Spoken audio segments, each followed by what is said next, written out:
오늘 말씀을 통해서 여러분들이 우리가 이 세상을 살아가면서 어떠한 마음과 중심으로 또 우리 자녀들의 세대가 세상에 나가서 어떠한 마음과 중심으로 이 세상을 이기고 하나님의 백성으로 살아가야 될 것인지 거기에 대한 롤 모델을 다니엘과 그 친구들을 통해서 제시해 주실 것입니다. 마음에 잘 새기시고 여러분 삶에 잘 적용할 수 있는 은혜가 있기를 바랍니다. 오늘 주시는 하나님 말씀 다니엘서 1장 1절에서 9절까지 말씀입니다. 같이 영어권에 있는 분들은 영어로 읽어주시고 한어권에 있는 분들은 한글말로 읽어주시기를 바랍니다.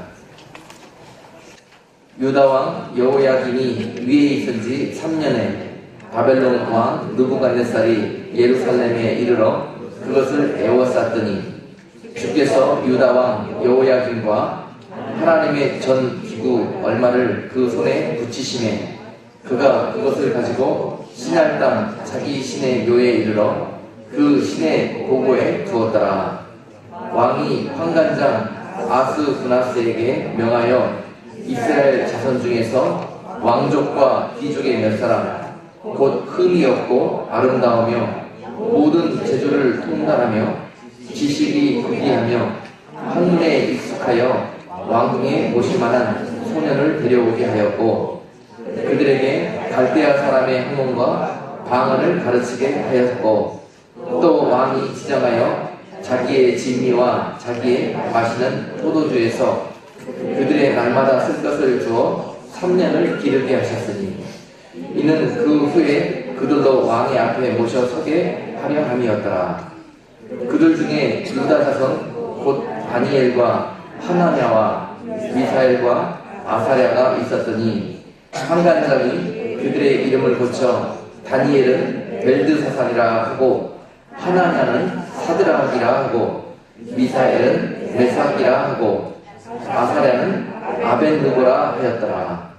다니엘은 뜻을 정하여 왕의 진미와 귀에 마시는 포도주를 자기를 더럽히지 아니하리라 하고 자기를 더럽히지 않게 하기를 환관장에게 구하니 하나님이 다니엘로 환관장에게 은혜와 긍휼을 얻게 하신지라. 아멘. 자, 여러분 오늘 칼럼에 기록된 대로 지금 온 세상은 바벨론식 문화로 물들어가고 있습니다. 이미 1년 전에 이 동일한 주제로 여러분들에게 말씀을 증거한 적이 있고 또 칼럼으로 기록한 적이 있었습니다. 그 이후로 1년 동안 세상이 돌아가는 것과 영적인 그런 기류를 기도하는 가운데 살펴보았더니요, 정말 시간이 정말 너무 화살처럼 빨리 흘러가는과 동시에 또한 그러한 바벨론 문화나 이런 영적으로 악해지는 어두움이 세상을 덮어가는 속도가 너무너무 빠르고 있다. 그리고 그 어둠의 세력들, 그 바벨론 그 문화는 우리 자녀들의 그 모든 삶과 사고방식과 그 마음을 완전히 덮고도 이제는 그들을 완전히 바벨론의 백성처럼 그렇게 살아가게 만들어버렸다 하는 것을 깨닫고요. 지금이라도 늦지 않았다. 다시 우리 아이들을 그 바벨론의 포로에서부터 다시 우리들의 삶의 모습과 그 방법과 중심을 다시 하나님의 백성의 삶의 모습으로 빨리 회복하고 건져내야 되겠다. 그리고 향으로의 그 방향을 제시해 주어야 되겠다 하는 그런 생각을 하게 되었고요. 오늘 이 메시지를 통해서 여러분들에게 그 길을 제시하기를 원합니다. 오늘 여러분 본문에서 다니엘은 이제 8절에서 그가 모든 세상의 유혹과 그런 세상의 그 시험을 이제 그 믿음으로 어떻게 고백했는가, 우리 다 같이 믿음으로 다시 한번 우리가 고백하기를 바랍니다. 다니엘과 같은 마음으로 8절 한번 읽겠습니다. 다니엘은 뜻을 정하여 왕의 진미와 그의 마시는 포도주로 자기를 더럽히지 아니하리라 하고 자기를 더럽히지 않게 하기를 환관장에게 구하니. 아멘. 먼저 여러분, 지금 이 시대는 강하게 다니엘과 같은 마음을 품고 내가 이 세속적인 문화에 하나님과 상관없이 하나님을 대적하는 이 문화에 나는 물들지 않고 이것을 받아들이지 않겠다 하는 그 마음을 온전히 품는 자들에게 하나님이 그들에게 은혜를 베푸시사 그 문화가 그들을 삼키지 못하게 할 것이고 그 문화 속에 빠져서 영원한 영벌 속에 그런 심판받는 그런 일 속에서 여러분들을 지켜주시리라 믿습니다. 그러면서 첫 번째로 여러분께 권면할 것은요, 여러분 삶 속에서 여러분들이 인정하시든지 안 하시든지 그것은 사실입니다. 그건 사실이에요. 왜냐하면 사단은 지금 이 시대를 당시의 다니엘 시대와 또 이전에 창세기 11장에서 바벨탑을 쌓았던 그런 악한 세대, 그 세대에 일어났던 악한 문화 풍조가 마지막 때를 살아가는 이 세대에게도 다시 부활해서 여러분들이 믿음으로 살고자 하나 믿음으로 살지 못하게 하고 세상을 사랑하게 만들고 세상을 버타여서 쾌락과 또 그 문화 풍조 속에 젖어서 하나님을 잊어버리고 하나님과 상관없는 삶을 살도록 여러분들을 미혹하고 유혹하는 세대가 바로 지금 이 세대인 것입니다. 그래서 성경에서 전체적으로 이 바벨론 문화는 크게 3번 성경에서 두각적으로 드러나고 있습니다. 사단은 이 세상을 자기의 세상으로 만들기 위해서 누군가를 사용하고 또 어떤 방법이든지 사용하는데 사단이 대표적으로 사용하고 있는 사람이나 또는 방법이 바로 이 바벨론 문화와 바벨론 사람들인 것입니다. 먼저 이것을 우리가 자세히 깨닫기 위해서 우리는 창세기 11장으로 돌아가서 사단이 과연 어떤 목적과 계획을 가지고 우리들을 하나님으로부터 멀어지게 만들고 하나님을 대적하고 하게 만들고 하나님과 상관없이 나의 세계를 구축하고 세상에선 영원한 장막을 들고 살아가게 나를 만들고 있는가 하는 것들을 우리가 깨달아 아셔야 할 것입니다. 창세기 11장 1절로 가겠습니다. 자, 하나님께 에덴 동산에서 버림을 받은 죄악된 인간들은요, 결국 하나님께로 돌아가기를 거부하고 자신들이 하나님 없이 살아가는 자신들의 세계를 구축하기 시작했습니다. 그래서 그들은 하나님과 상관없이 더욱 동쪽으로 하나님의 낯을 피하여 도망하다가 결국 창세기 11장에 그 장소가 되어지는 시날 평지라는 곳을 만나게 됩니다. 그곳은 티그리스 강과 유브라데 강이 만나는 아주 비옥한 곳이었습니다. 그래서 여러분 잘 알다시피 이곳에서 인류의 4대 문명 중에 하나인 이 문명이 발생했을 정도로 이곳은 사람들이 보기에 가나안 땅과 같이 그리고 그들이 옛날에 하나님과 같이 살던 에덴 동산과 같이 생각이 들 정도로 살기가 좋았던 곳이었습니다. 그래서 그곳에서 그들은 이제 하나님이 없는 그래도 살 수 있는 악한 세상을 만들기 시작하였고 사단은 그들 마음속에 역사에서 그들이 그렇게 살 수 있도록 능력을 준 것입니다. 그래서 11장 창세기 11장 3절에 보니까 그들에게 특별한 지혜를 주었습니다. 그 지혜는 하나님이 준 것이 아니라 사단이 준 것이었어요. 사단이 그들에게 지혜를 주어서 당시에 다른 사람들은 꿈도 꾸지 못하는 최첨단 기술을 개발하게 만든 거예요. 그것은 벽돌을 만들어서 건축물을 쌓는 기술이었습니다. 당시에 사람들은 상상할 수 없는 기술이었습니다. 진흙으로 거기에 볏짚을 넣고 벽돌을 구워서 그 벽돌로 쌓다 보니까 우리가 쌓을 수 있는 한계보다 더 훨씬 높은 위치까지 쌓을 수 있게 되었고 그렇게 쌓다 보니까 교만되어져서 이제는 하나님이 우리를 물로 멸망시킨다 할지라도 우리는 그 물이 우리를 덮지 못할 만큼 더 높은 탑을 쌓고 그 탑 위에 우리의 이름을 새기고 그리고 하나님의 심판을 피하는 데까지 우리가 그렇게 기술이 발달되게 되었던 거예요. 이 바벨론 문화가 거기까지 사단의 능력을 받아가지고 발전이 되게 되었던 것입니다. 그 결과 그들은 한없이 높아지게 되었고 하나님 없이도 그들은 만족함을 느끼고 편안함을 느끼고 하나님이 더 이상 우리들의 삶에 역사하지 못하도록 하나님을 대적하고 그런 문화와 문명을 그때부터 만들어가기 시작했다는 것이죠. 그래서 결국은 4절에 보니까 그들이 뭐라고 이야기하냐 그러니까는 아주 교만의 극치를 달해가지고 또 말하되 자 성과 대를 쌓아 대 꼭대기를 하늘에 닿게 하여 우리 이름을 내고 온 지면에 흩어짐을 면하자 하더니. 자 보세요. 자 세상 문화 풍조 속에서 자 세상을 살아가다가 하나님 없이 하나님과 상관없는 삶을 살아가다가 여러분 그냥 살아는 그런 여러분들을 가만히 두지 않습니다. 그런 여러분들에게 찾아와서 하나님 없이 사는 그런 은혜와 세상적인 축복을 줍니다. 이들처럼요. 그렇게 해서 하나님 없이도 세상을 아무 불편함이 없이 살도록 만들고 또 하나님께 기도하게 하지도 않고 하나님께 구하지도 않게 그렇게 여러분들을 잠들게 만들어버리는 거예요. 그렇게 살다 보면 나중에 어떤 결과가 오느냐? 이제 하나님을 잊어버리게 되고 나중에는 하나님을 대적하게 되고요. 하나님이 쓰셔야 될 자리에 자기들이 서게 되고요. 자기들의 이름을 하나님의 자리에 보다 더 높이 올리려고 하고요. 이런 일들이 벌어지게 되는데 이것이 바로 창세기에 있었던 바벨론식 문화 풍조요 사고방식이라는 거죠. 하나님이 가증하게 생각했고 악하게 생각했던 그런 인간이 지은 가장 정말 교만의 극치의 그런 죄의 상태인 것입니다.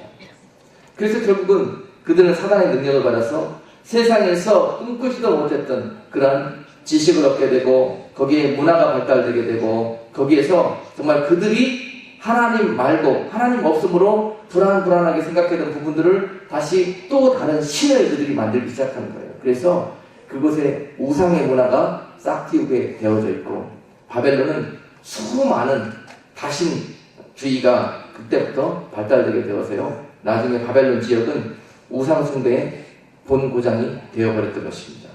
하나님은 그 가증한 문화와 그 무리들을 그냥 두시지 아니하시고 그곳에 개입하셔서 그들을 심판하셨고 그들의 모든 세계 위에 흩어버리셨고 그들의 언어를 바꾸어서 서로 세상적으로 한 마음이 되지 못하도록 그렇게 심판해 버리셨습니다. 그런데 그 악한 문화는 거기에서 괴멸되고 끝난 것으로 알았는데요. 나중에 이들은 또 사단의 능력을 받아가지고 바벨론 시대가 되어서 다시 부활하게 됩니다. 자, 여러분 잘 아시는 다니엘서의 무대가 되어진 그 시대가 바로 바벨론, 부활된 바벨론 시대인데요. 그 바벨론은 여러분 잘 아시다시피 어떤 일을 했냐면요. 또한 사단의 능력을 받아서 세상에 아주 강하고 가장 힘이 센 제국으로 당시를 세계를 정복하게 되었습니다. 그리고 나서 그들이 힘을 가지고 하나님의 나라 이스라엘을 그리고 하나님의 나라 중에서도 유다를 완전히 짓밟는 그런 도구로 사단이 그를 사용했죠.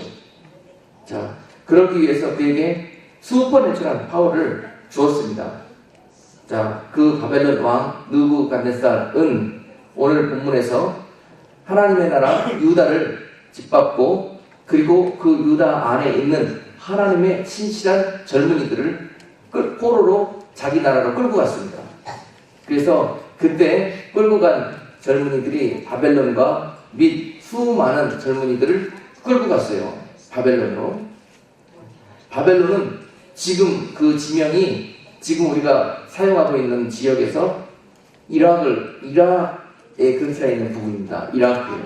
그러니까 이스라엘에서 이라크로 그 젊은이들을 포로로 끌고 갔다는 이야기예요. 그리고 끌고 간 다음에 그 젊은이들을 어떤 목적으로 사용하기 위해서 끌고 갔느냐. 그러면 바벨론이 어떻게 그 유능하고 지혜 있고 총망스러운 젊은이들을 완전히 바벨론식 교육을 시켜서 바벨론식으로 그들의 사고와 그들의 삶과 생각을 완전히 세뇌 교육을 시켜가지고요. 그 다음에 다시 유다 땅으로 돌려보내거나 또는 유다 민족으로 돌려보냅니다. 그리고 나서 그 민족들을 그 백성들을 바벨론으로 완전히 바꿔가는 그런 지도자들로 삼기 위해서. 그렇죠? 그런 악한 계계를 품고 오늘 이 성경에 오늘 여러분들이 같이 읽었던 그 배경이 이루어지고 있다는 사실입니다. 그래서 자, 앞으로 이 바벨론 이 역사를 살펴보면요, 세 가지 사단이 그 믿음의 다니엘과 믿음의 친구들에게 했던 계계들을 살펴볼 수 있습니다. 세 가지. 그 세 가지 방법은 첫 번째는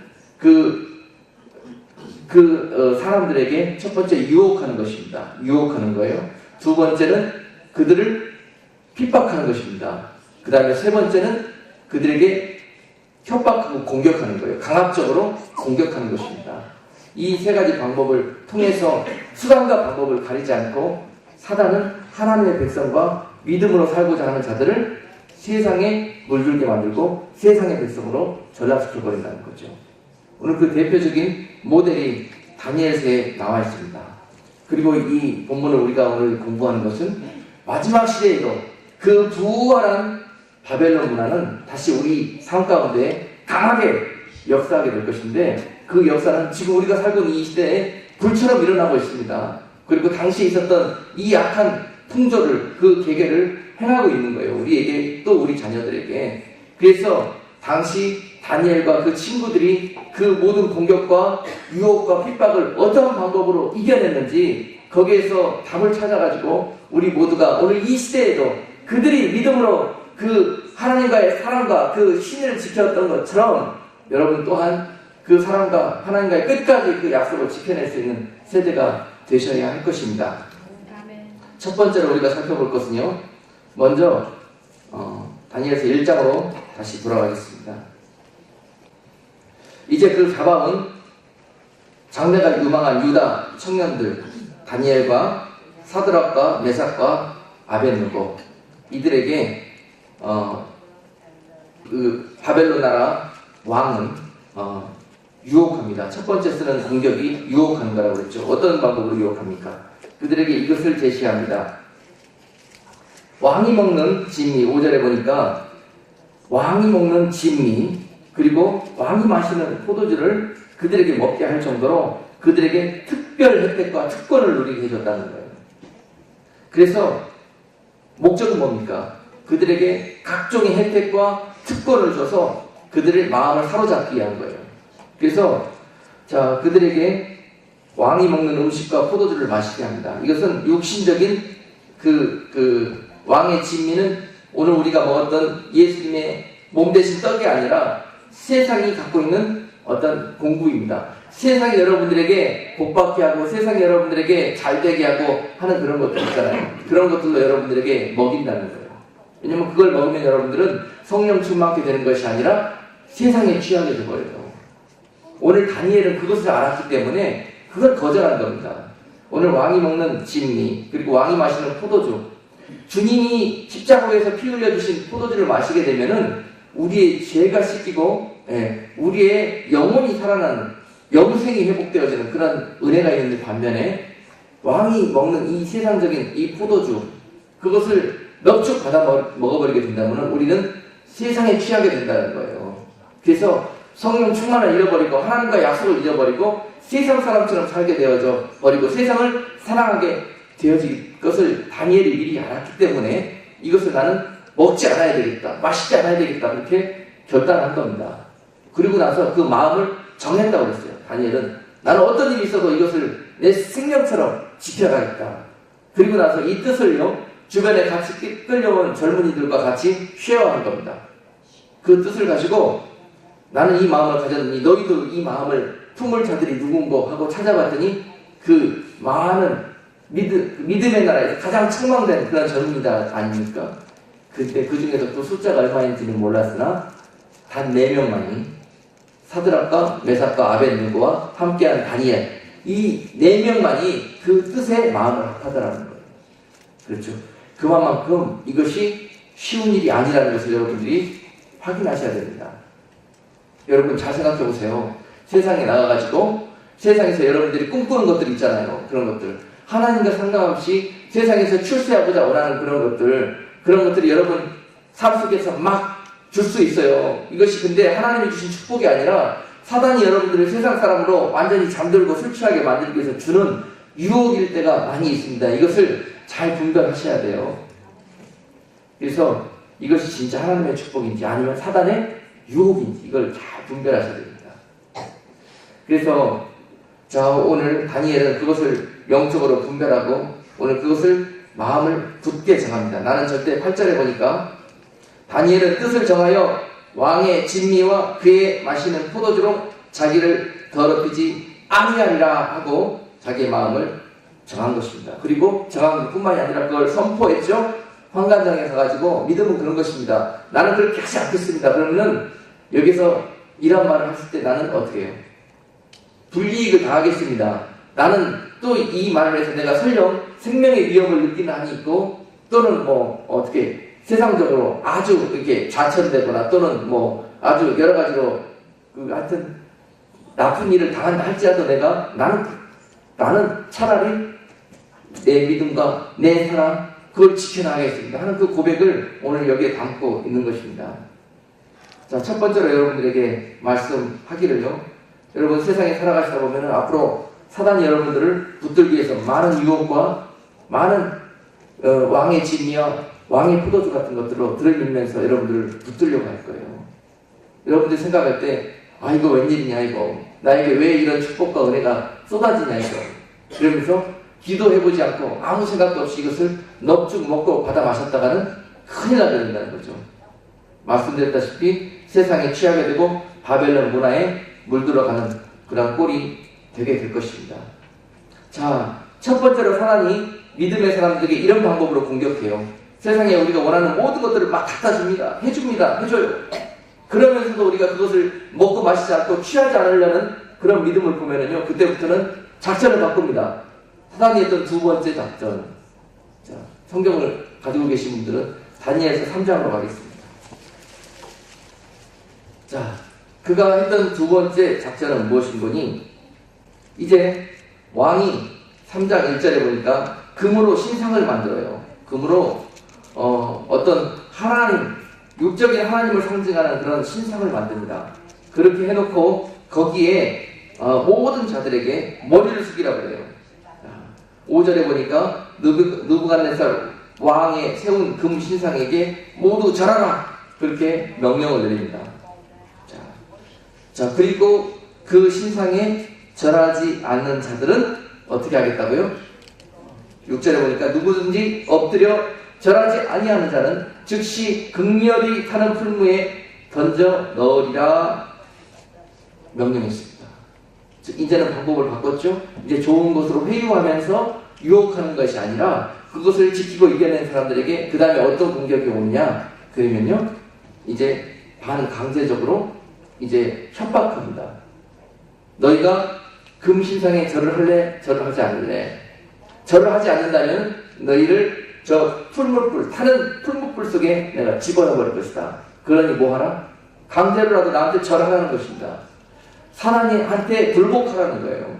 바벨론 왕에게 굴복하라는 것입니다.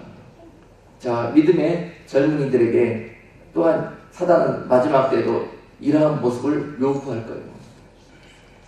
그 바벨론 나라 그 금 신상에게 절하지 아니하면 세상을 살지도 못하도록 그렇게 제도를 만들어 놓고 어쩔 수 없이 거기에 절하지 않는 사람은 살지 못하도록 만들어 놓고 그렇게 이것을 강요한다는 거예요.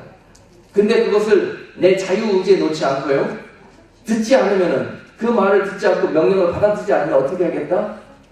쳐넣겠다는 거예요. 풀무불 속으로 죽이겠다는 겁니다. 강도가 훨씬 더 세졌죠. 자, 그런데 이 믿음의 친구들은 여기에 어떠한 답안지를 썼느냐 봤더니요 다니엘서 3장 16절로 18절까지 말씀 우리 찾아서 같이 한번 읽겠습니다. 사드락과 메삭과 아벳느고가 왕에게 대답하여 가로되 느부갓네살이여 우리가 이 일에 대하여 왕에게 대답할 필요가 없나이다. 만일 그럴 것이면 왕이여 우리가 섬기는 우리 하나님이 우리를 극렬히 타는 풀무 가운데서 능히 건져내시겠고 왕의 손으로도 건져내시리이다. 손에서도 건져내시리이다. 그리 아니하실지라도 왕이여 우리가 왕의 신들을 섬기지도 아니하고 왕의 세우신 금 신상에게 절하지도 아니할 줄을 아옵소서. 아멘. 왜 그 신상에 절하지 않겠다는 것입니까? 아까 창세기 11장에서 우리가 살펴보았듯이 그 바벨론 문화는 하나님을 대적하고 하나님의 위치에 우상을 만들어 놓고 다른 우상신을 만들어 놓고 그것을 섬기면서 그것을 지금 하나님의 백성들에게 강요하기 때문에 그걸 거부하겠다는 것입니다. 나는 절대 내 하나님을 버리지 않겠습니다 하는 그 결단을 이 죽음의 문턱 앞에서도 그들은 눈 하나 깜짝하지 않고 지금 하고 있는 거예요. 그 많은 믿음으로 살던 젊은이들 있잖아요. 믿음이 있다 하고 세계적인 믿음을 갖고 있다는 많은 무리들 가운데서도 결국 그런 사람들을 뽑아봤더니 4명밖에 되지 않더라는 거죠. 4명밖에. 그런데 중요한 것은요, 그런 믿음을 고백하는 자들이 반드시 그 바벨론 왕의 계계 속에 죽느냐 그리고 영원히 패하느냐, 그러면 그렇지 않다는 거예요. 성경은 그것을 우리에게 약속과 소망으로 가르쳐주고 있습니다. 아까 그 왕의 진미를 거부하고 왕의 포도주를 거부했을 때도요, 환관장이 걱정했지 않습니까? 그러다가 너희가 더 얼굴이 수척해지고 약해져서 다른 사람보다 구별이 된다면 나는 큰일을 당할 것이다 그랬더니 우리를 열흘만 시험해보세요. 우리가 신식을 먹고 우리가 물만 마셔도 저 사람들보다 하나님께서 우리를 훨씬 건강하게 해주실 것입니다. 이렇게 믿음으로 선포합니다. 그 믿음의 선포에 하나님은 그를 지켜주셨고 왕 앞에 섰을 때 결국은요, 그 믿음의 친구들은요, 다른 사람보다 더 훨씬 얼굴에 광채가 날 정도로 이렇게 하나님이 그들을 지켜주셨고 높여주셨습니다. 그리고 왕 앞에 서서 여러 가지를 테스트해봤는데 왕이 어떻게 해요? 다른 모든 사람들보다 그들에게 나오는 지혜와 그들에게 나오는 기름 부으심으로 인해서 적국의 왕이었지만 그들에게 쏙 반해버리거든요. 세상에서 출세해보려고 잘 돼보려고 안간힘을 힘을 쓰는 보다 나는 그거 싫습니다, 나는 하나님을 지키겠습니다 하는 사람을 우리 하나님께서 얼마나 붙들고 높여주시는지 여러분 이 사실을 보면서 아셔야 합니다. 그걸 붙들고 그 끈 붙들고 성공하려는 사람은 결국 그 끈에 묶이게 돼요. 그러나 그 끈으로부터 자유함을 얻고자 하는 자는요, 반드시 하나님께서 새로운 성령의 끈으로 묶어주시기 때문에 절대 머리가 되나 꼬리가 되지 않도록 붙들어 주실 것이고요, 죽은 것 같지만 다시 살아 높여주시는 은혜를, 그 슈퍼내추럴 하나님의 능력을 맛보게 된다는 사실입니다. 결코 믿음으로 산다는 것이 손해보는 것이 아니고요, 이것이 결코 어리석은 짓이 아니에요. 여러분, 믿음의 눈을 열고 영의 눈이 열린다면 이 길이 눈에 보입니다. 다니엘과 그 세 친구들처럼 말입니다. 오늘 또한 그들이 믿음으로 고백합니다. 아무리 풀무불이 이글이글거리면서 타는 풀무불이 당시에 평소보다 그 풀무불은 7배나 더하였다고 했습니다. 얼마나 강하게 그 강도를 높였으면 7배나 더 강하게 해놓고 위협하겠다는 거죠. 협박하겠다는 거죠. 이래도 너희들이 타협하지 않을 거냐? 7이라는 숫자는 굉장히 중요하다고 그랬습니다. 7은 마지막 때에 펼쳐질 7년 동안의 환란을 의미하기도 하고요, 그 7은요 아주 고통과 아주 이 공포가 아주 최고의 극에 달했다는 그런 표현을 7이라고 쓴 겁니다. 그래서 세상에 그러한 환란이 오겠다 그랬는데 그것은 7년 동안에 벌어질 그러한 일들로도 우리가 해석해 볼 수가 있는 거예요. 자, 미루어서 그 환란의 세대를 살아가는 세대들은 이러한 위험에 놓이게 된다는 것입니다. 믿음으로 그 세대를 살기를 원하는 자들에게는 반드시 사단은 가만히 두지 않고 그가 가진 권세를 사용해서 이러한 일들을 펼쳐갈 거라는 거예요. 그러면서 신상에 절하라, 하나님 버리고 하나님 말고 우상에게 너희도 절하라. 그러면 내가 너에게 뭘 것도 주고 명예도 주고 너에게 온갖 바라는 것들을 축복해 줄 것이다. 그러니 하나님 버리고 우상에게 절하라, 이것을 요구할 거라는 거죠. 그런데 그것에 절하면 그들은 잠시는 출세할지 모르나 하나님과의 사랑과 영원한 약속에서 끊어질 것을 알기 때문에 생명보다도 더 그 약속과 그 믿음을 지켜가기를 소원했던 이 4명의 믿음의 청년들, 그들의 고백은 이러했습니다. 우리는 왕이시여 대답할 필요가 없습니다. 우리에게 더 이상 물어보지 마세요. 우리의 대답은 변하지 않습니다. NO입니다. NO. 아니요, 나는 타협하지 않겠습니다. 차라리 나를 저 풀물풀 속에 집어넣으십시오. 자, 그들의 믿음의 고백은 그랬습니다. 그러면 반드시 하나님께서 우리를 살려주실 것을 믿습니다. 그렇기 때문에 우리는 그것이 두렵지 않습니다. 이렇게 대답했고요. 그 다음에 혹시나 하나님께서 더디 역사하셔서 우리를 살려주지 않더라도 우리가 죽는 한이 있어도 우리는 그 하나님을 버리지 아니할 것입니다. 이러한 고백을 하는 자들을 우리 하나님께서 어떻게 살려주실 것인가. 자, 이제 그 4명을 특별히 적국의 왕 느부갓네살이 사랑했다고 그랬잖아요. 다른 사람보다 너무 출중하기 때문에 그들이 적국 젊은 청년이었지만 너무너무 사랑했어요. 그들이 죽게 되는 것을 원치 않았습니다. 그러면서 결국은 그 왕의 입술이 어떻게 이야기합니까? 이제 왕이 너무너무 궁금하고 너무너무 안타까워서 풀무불 속으로 뛰어든 그 3명의 신변을 확인하기 위해서 살펴보았습니다. 그런데 25절 보겠습니다. 25절 다니엘서 3장 25절에 왕이 또 말하여 가로되 내가 보니 결박되지 아니한 4사람이 불 가운데로 다니는데 상하지도 아니하였고 그 넷째의 모양은 신들의 아들과 같도다 하고 신기한 일이 벌어져 버렸습니다. 자, 그 풀무불이 얼마나 뜨거웠던지요. 그를 풀무불 속으로 끌고 가던 병사들이요 풀무 근처에 가자마자 들어가지도 않았는데 밖에서 그 열기 때문에 다 죽어버렸어요. 그런 상태에서 이 믿음의 친구들 사드락과 메삭과 아벳느고가 풀무불 속으로 빠졌습니다. 그런데 어떤 일이 벌어졌냐면요, 들어가자마자 타 죽고 죄가 되었어야 되잖아요. 그런데 들여다보니까 그들이 결박한 채로 들어갔는데 결박이 풀려져 있어요. 그리고 돌아다녀요. 그런데 3명을 집어넣는데 살펴보니까 4명이 돌아다녀요. 자세히 봤더니 4번째 돌아다니는 사람은 누군가 봤더니 신의 아들처럼 보이는데요. 신의 아들처럼. 그곳에서 하나님께서 신이 그들과 함께 하시면서 그들을 풀무불 가운데 그의 보호하심으로 지켜주셨던 것입니다.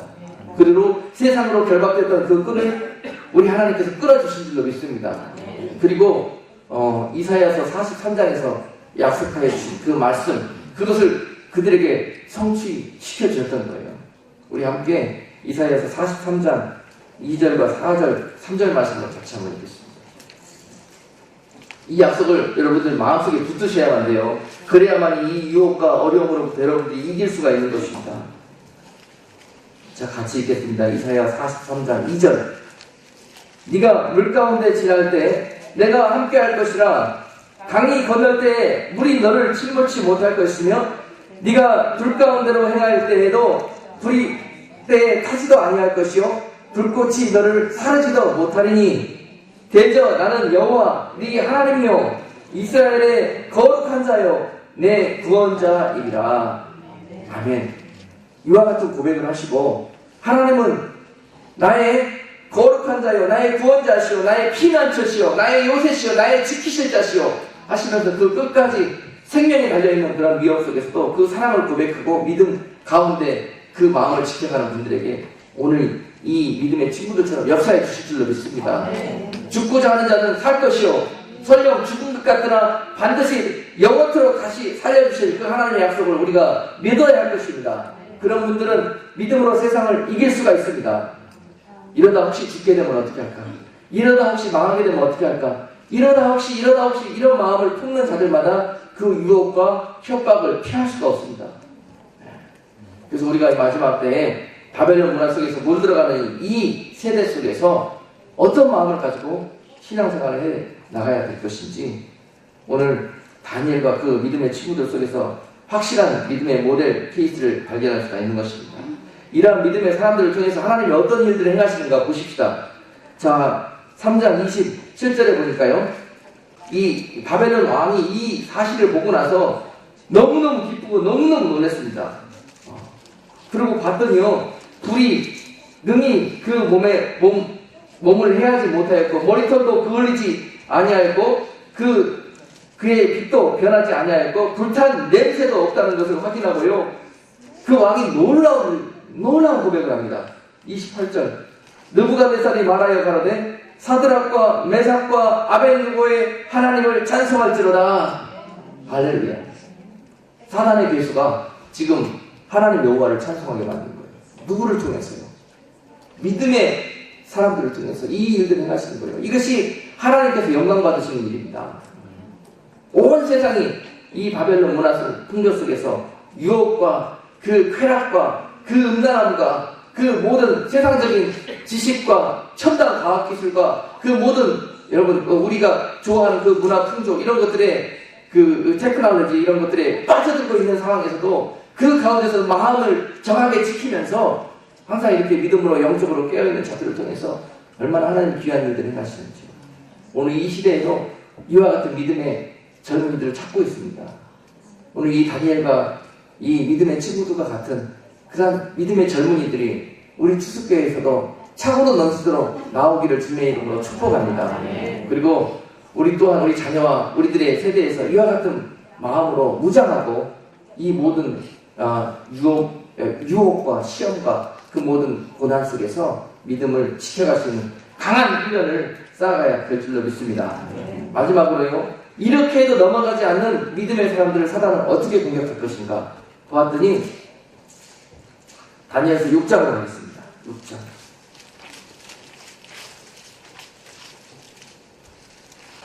그 다음에는요, 그들의 목적은 변하지 않습니다. 딱 한 가지입니다. 어떻게 하면 최대한 많은 사람들을 지옥으로 끌고 갈까? 어떻게 하면 믿음으로 살고자 하는 사람들을 어떻게 하면 저들의 마음을 믿음에서 실족시켜가지고 사단의 나라의 백성으로 되게 만들어서 영원한 사망 가운데 보낼까 하는 것이 그들의 영원한 작전이고 계획입니다. 그건 변하지가 않습니다. 단지 그것을 이루기 위해 전술이 시대별로 약간씩 바뀝니다.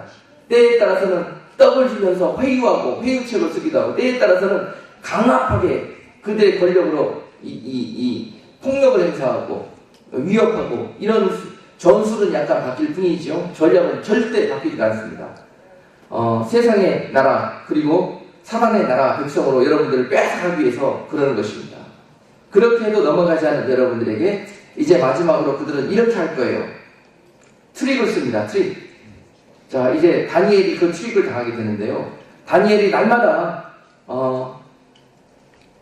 예루살렘에 있는 성소를 향해서 비록 저 멀리 바벨론 땅에 포로로 잡혀갔지만 그곳에서 하루도 거르지 않고 예루살렘을 향해서 기도를 합니다. 그것도 하루에 3번씩. 그걸 알았어요. 공격하려는 무리들이 알고 계계를 사용합니다. 왕이시여, 이제 왕 말고 그리고 왕이 섬기는 신 말고 다른 어떠한 대상에게도 기도하고 구하는 자들을 이제 왕이 엄벌을 내리시기를 바랍니다. 그러면서 조서를 만들게 하고 왕이 사인하게 만들어요. 그리고 나서 이 법을 발효시킵니다. 왕은 뭣도 모르고 이 트릭에 넘어갔죠. 왜냐하면 모든 사람들이 왕을 두려워 떨게 하시고 왕의 권위가 세상에 온전히 서게 하기 위해서 이 일들을 행하셔야 된다 그랬더니 그렇게 해라 그렇게 한 겁니다. 그래가지고 결국은 이 조서가 공표된 것을 알고 다니엘이요 어떻게 했습니까? 다니엘이 발표된 조서가 다니엘서 6장 7절에 보니까 나라의 모든 총리와 수령과 방백과 모사와 관원이 의논하여 왕에게 한 율법을 세우며 한 금령을 정하실 것을 구하려 하였는데, 왕이여, 그것은 곧 이제부터 30일 동안에 누구든지 왕 외에 어느 신에게나 아무에게 무엇을 구하면 사자굴에 던져 넣기로 한 것입니다. 바로 이것이 지금 새롭게 만들어진 법입니다. 법이에요. 여기에는 그냥 아무 의미가 없는 것 같지만 엄청난 모사가 숨어져 있어요. 제가 요새 깜짝깜짝 놀라는 많은 일들을 경험하는데요. 지금 우리가 살고 있는 이 시대에도요, 자고 눈을 뜨면은 이 엄청난 악한 계기가 담겨져 있는 법들이 막 살고 있는 우리 삶 속에서 생겨납니다. 생겨나요. 나중에 이제 시간이 되시면은 그런 것들 여러분들에게 또 소개하고 같이 쉐어하고 우리가 그 일 놓고 기도해야 될 것인데, 아무튼 지금도 그런 일들이 벌어지고 있지만 당시에도 이런 악법이 생겨난 겁니다. 그리고 나서 여기에 누가 직접적으로 걸려들게 되었냐 하면은 다니엘입니다. 다니엘은 하루에 3번 그쪽을 향해서 매일 기도하기 때문에, 즉, 이제 앞으로 이 법이 시효되면은 다니엘은 무조건 걸리게 되어 있습니다. 그리고 다니엘은 이 사실을 누구보다도 잘 알고 있습니다. 그리고 이 공격이 자기를 죽이기 위한 공격이라는 것도 알고 있습니다. 그러나 다니엘이 어떻게 이 공격 앞에 대응했는가 그랬으면요, 눈 하나 끔찍하지 않았어요. 우리 같으면은 이 환경 속에서 이 법을 우리가 어떻게 피해야 될 것인가, 이것을 우리가 어떻게 이겨내야 될 것인가, 이제 막 우리가 궁리하게 시작하죠. 그러나 다니엘은 아니다. 어떤 일이 벌어지든지 간에 뭘 바라봤습니까? 사람적이고 인간적인 생각 말고 하나님과의 내 관계를 더 확실히 하는 겁니다. 이것이 정답이에요. 아멘? 자, 다니엘이 뭐라고 고백합니까? 상관없어. 그러나 나는 내 하나님과 만나는 그 정한 시간, 그것을 포기하지 않을 거야. 설령 내가 죽는 한이 있더라도, 설령 내가 사자굴에 들어가는 한이 있더라도 나는 그 시간을 지킬 거야. 그렇게 마음을 굳게 정하는 것, 이것이 중요하다는 거예요. 이것이 정답이라는 것입니다. 어느 누구도 피할 길을 찾지 못합니다. 하나님 없이는요, 어느 누구도 이런 위험이 우리 가운데 찾아오는데 우리 힘으로 피할 수 있는 길은 없습니다. 하나님이 지켜주신다면 그 어느 곳에 가든지 간에 거기가 피난처가 될 것이고 보호처가 될 것이에요. 이것이 정답입니다. 아무리 악한 법이, 악한 계계들이 우리를 공격하고 온다 할지라도 오늘 다니엘이 가졌던 이 모습에서 우리가 정답을 발견할 수 있기를 바랍니다. 두려워할 거 없습니다. 그리고 이것들로 인해서 초조하고 불안해할 것도 없습니다. 하나님 앞에 더욱더 마음을 정하게 갖는 것이 여러분들의 마음을 참 평안과 자유함으로 인도해 주실 거예요. 그랬을 때 결국은 사자굴에 들어가지 않았느냐? 그러면 아니에요. 사자굴에 다니엘이 들어갔습니다. 결국은 이 트릭에 말려들어서 다니엘이 사자굴에 들어갔어요. 그리고 나서 죽게 됐습니다. 그런데 어떤 일이 벌어졌냐? 항상 사단의 계계는 거기까지입니다. 떨어뜨리면 죽을 줄 알았는데요. 아니에요. 하나님은 죽은 자도 살리는 능력이 있는 분입니다. 그리고 죽을 위험에 있는 자들도 지키시고 보호하시는 능력이 있는 분이십니다. 그것을 믿어야 되셔요.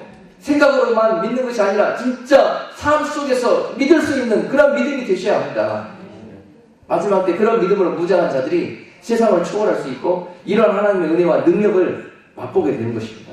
그리고 이것으로 인해서 영원한 하나님의 나라에서 생명의 면류관 얻을 그 사람 복된 자리로 나갈 수 있게 되는 것입니다.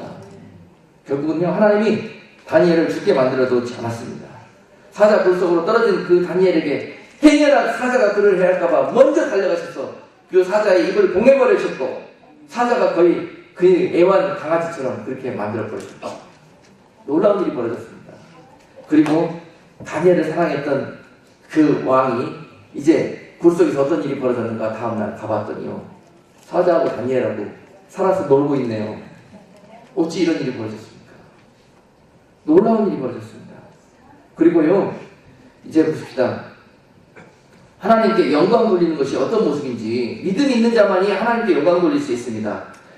다니엘을 너무 사랑하는 왕은 그 다니엘이 트릭에 빠져가지고 모함을 받아서 죽게 될 것다는 알았습니다. 그러나 이미 자기가 허락한 일이기 때문에 그것을 번복할 수가 없었어요. 그러면서 그가 사자굴로 들어갈 때 어떻게 했냐? 축복을 해줍니다. 하나님의 이름으로 축복을 해줘요, 다니엘에게.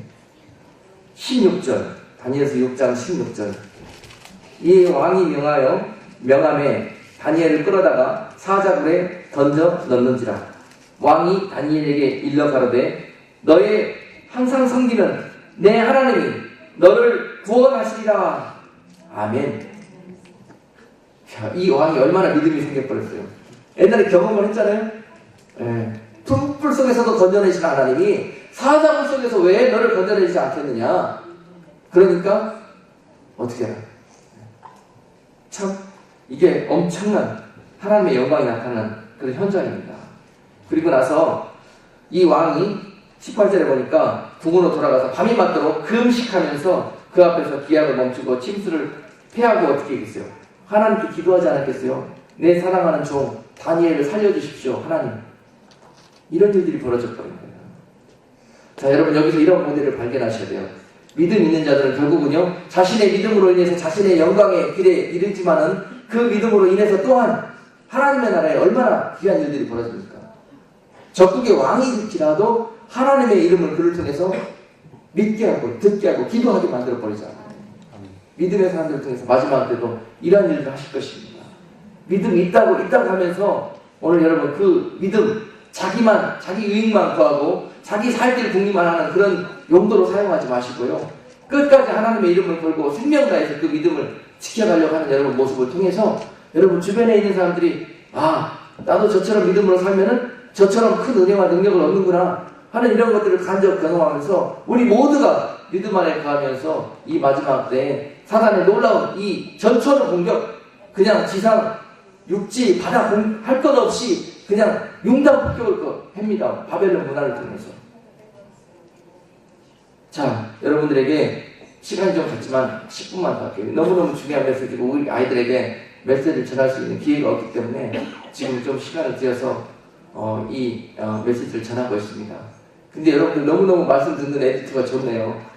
지루하고 이제 몸이 막 비빌 꼬일 때가 됐는데 이대로 나가면은 다니엘과 새 친구들처럼 그 믿음으로 무장할 수 있을 것 같아요. 아멘? 네. 자, 여러분 보십시다. 지금 우리가 살고 있는 이 삶의 현장을 마지막으로 한번 보자고요. 이미 그 악한 바벨론 문화는요, 우리들의 정신세계와 우리들의 삶의 영역과 또 우리들의 모든 교회 안에서까지 정말 그 문화 풍조로 젖어들게 만들었어요. 그리고 나서 그 결과가 뭐냐?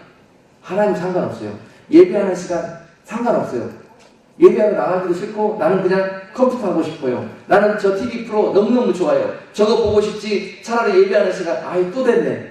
이거 또 예배하러 가야 되네. 이거 저거 끝나지도 않았는데 우리 마음속에 이런 생각이 막 들어요. 이게 여러분들이 바벨론 문화에 감염되었다는 증거입니다. 세상 사람들은 몰라요. 세상 사람들은 그렇게 살았으니까 그게 자연스러운 거예요. 그런데 여러분들이 믿음의 길과 세상의 일이 자꾸 믹스가 돼갖고 이것이 뭐가 중심이고 뭐가 우선인지를 자꾸 혼돈스럽게 되는 거. 그 상태가 되면은 여러분들은 바벨론 문화에 감염되기 시작한 겁니다. 그리고 나서 이것은 들어가지고요. 여러분 속에 어떤 일들이 하냐. 완전히 여러분 삶과 정신세계를 묶어버린다니까요. 어떻게? 세 가지 방법이 있잖아요.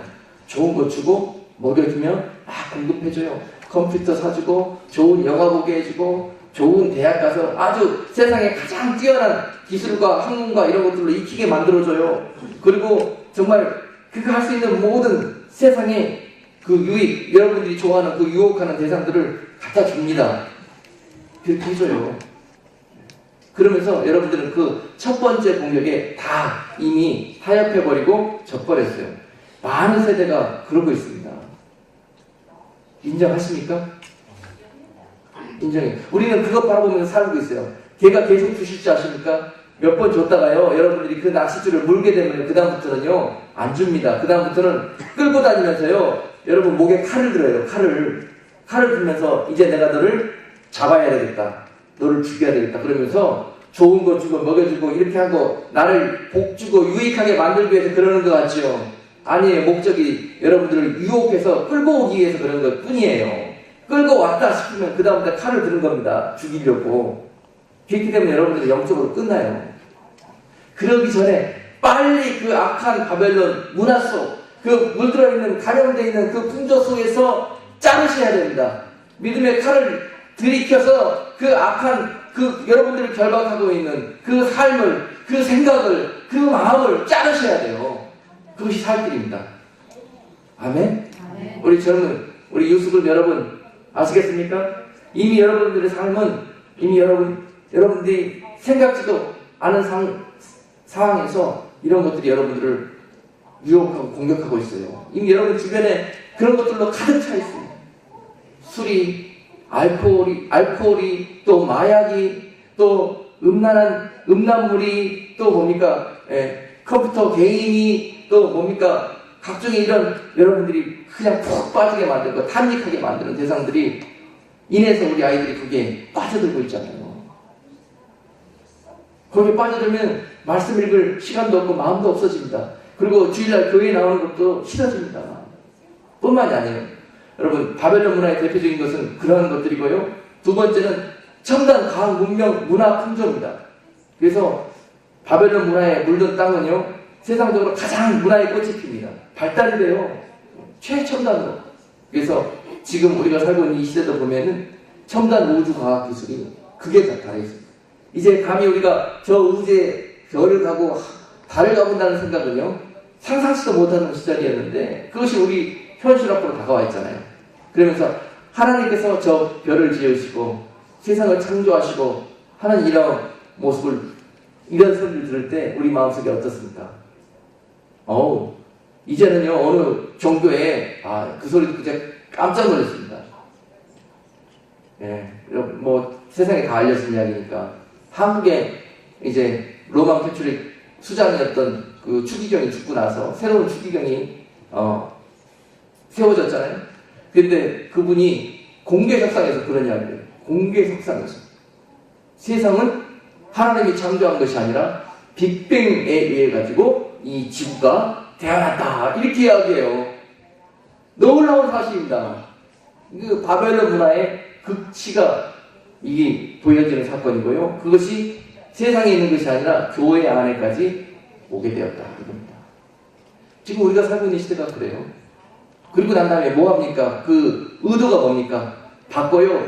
교회에서 하나님을 킥아웃 해내고 세상의 문화 풍조가 그 다음에 세상의 우상들이 교회에 와서 왕노릇하는 금신상이 교회에 와서 믿는 하나님의 백성들을 통치하는 그런 일들을 도모할 거라는 거예요. 그리고 하나님의 말씀으로 교회가 다스려지지 않고 어떻게 해요? 세상의 방법과 세상의 지식으로 다스려지게 만든다는 거죠. 이것이 바벨론 풍조입니다. 그 첨단 과학기술은 우주항공기술뿐만이 아니라 우리가 먹고 있는 음식물에서 또 많이 나타나요. 요새 생명에 대해서 생명과학기술이 발달이 되어 있잖아요. 그래서 우리가 하나님께서 지으신 이 식물 이것도 사람이 얼마든지 조작하고 바꿔서 더 많은 소출이 나오게 하고 더 하나님이 하시는 일이잖아요. 그죠? 30배로 60배로 100배로 하나님이 하시는 일인데 사람도 할 수 있다는 거죠. 기술을 통해서 유전자 조작을 통해서 그렇게 지금 여기까지 가 있습니다. 그러나 사단은 항상 거기까지예요. 그러나 그것으로 그 기술을 추구하고 그것을 우상처럼 하나님처럼 신봉하고 거기에 매달린 자들은 어떻게 되느냐? 그렇게 해서 재배된 식물들 먹은 사람들은 어떻게 됩니까? 그것으로 인해서 암병이 수없이 발생한다고 과학 리포트는 보고하고 있습니다. 그것으로 인해서 우리 속에 있는 유전자가 변형이 돼갖고 하나님의 성품을 잃어가고요. 그 안에서 악한 일들이 벌어지게 되는 거예요. 속은 겁니다. 속은 거예요. 우리는 그냥 먹음직스럽고 보암직스러운 거 거기에 속은 거예요. 우리가 그것을 취하였을 때 좋을 것 같았지만 절대 그렇지 않습니다. 절대 그렇지 않아요. 결국은 세상에 각종 과학기술이 발달돼서 우리 속에 컴퓨터가 자리하게 되었고 그러므로 인해서 여러분 삶의 변화는 어떤 것입니까? 너무 우리들의 삶이 메마르고 피폐해져 가지 않습니까? 이것이 우리가 그것으로 인해서 누리는 혜택이에요. 뿐만이 아니라 우리는 그것으로 인해서 하나님까지 나중에 만날 수 있는 시간이 줄어들고 나중에 하나님을 버리는 계기가 될 거예요. 이것이. 자, 이런 일들이 우리가 의식하지 하지 않고 있는 상태에서 열거는 다 안 했지만은 열거하려면 하루 종일 할 수 있어요. 그러나 우리 삶에 이런 것들이 지금 은밀하게 침투하고 여러분들의 생각과 삶을 좀먹고 있다는 거죠. 빨리 우리는 이러한 사단의 악한 계계로부터 깨닫고 여기에서부터 벗어나야 돼요. 이겨내야 돼요. 이제 우리가 멋몰라서 잘 모르고 무지해서 그 문화에 감염되었다면 그리고 그 생각을 이제 깨닫게 해주셨다면 이제 오늘 여러분 성찬 대하셨잖아요. 주님의 보혈이 여러분들을 치유하실 거고 영혼을 치유하실 거고 주님의 살이 여러분들의 육신을 다시 회복시켜 주실 줄로 믿습니다. 이 주님의 몸과 피에는 그 능력이 있어요. 여러분 다시 사망의 음침한 골짜기에 있는 여러분들을 생명 가운데로 건져 올리실 줄로 믿습니다. 믿음의 결단을 하고 오늘 사드락과 메삭과 아벳느고와 다니엘과 같은 그러한 결단을 하는 자들에게 결코 사자불 속에서도 그에게 해함을 당하지 않을 것이요 결코 풀무불 속에서 던져진다 할지라도 풀무불이 여러분들을 사하지도 않을 것이요 여러분들을 태우지도 그을리지도 않게 우리 주께서 여러분들을 지켜주실 거랍니다. 뿐만이 아니라 그 영광을 모두 하나님께서 여러분들에게 갚아주시게 될 것이고 그런 여러분들을 통해서 하나님의 믿음의 나라를 이 땅 가운데 회복하고 펼쳐 나가게 될 거예요. 할렐루야. 반드시 하나님의 약속의 말씀 계시록 18장 1절로 8절 말씀에 의하면 그 큰 음력 바벨론은 이 땅 가운데 마지막 때에 부활할 것이나 그리고 믿는 자들을 해하고 공격하고 그들을 유혹하고 핍박할 것이나 반드시 그 음녀는 멸망한다고 했습니다. 이것이 하나님의 아버지의 약속입니다. 잠시 세상을 그들이 덮는다 할지라도 지금 온 세계가 그 악한 문화 풍조와 하나님의 창조의 원리에서 벗어나서 운행되는 것 같다 할지라도 바벨론을 무너뜨렸던 하나님께서 할렐루야 그 바벨탑을 무너뜨렸던 하나님께서 오늘 이 악한 바벨의 문화 풍조, 이 악한 계계를 또한 쓸어버리실 거예요. 그리고 그 음료, 여러분들을 다크한 음료처럼 유혹하고 미혹했던 그들을 쓸어버리시고 다시 믿음의 사람들을 회복해 내실 것입니다. 이것이 마지막 때 우리 세대에게 주신 하나님의 언약의 말씀입니다. 이것을 붙드시고 앞으로 어떠한 유혹과 어려움이 온다 할지라도 반드시 그 믿음으로 주님과 그 사랑을 더 공고히 할 수 있는 그런 축복의 시간으로 그 시간들을 사용해 주시기를 바랍니다. 기도하겠습니다. 거룩하신 하나님,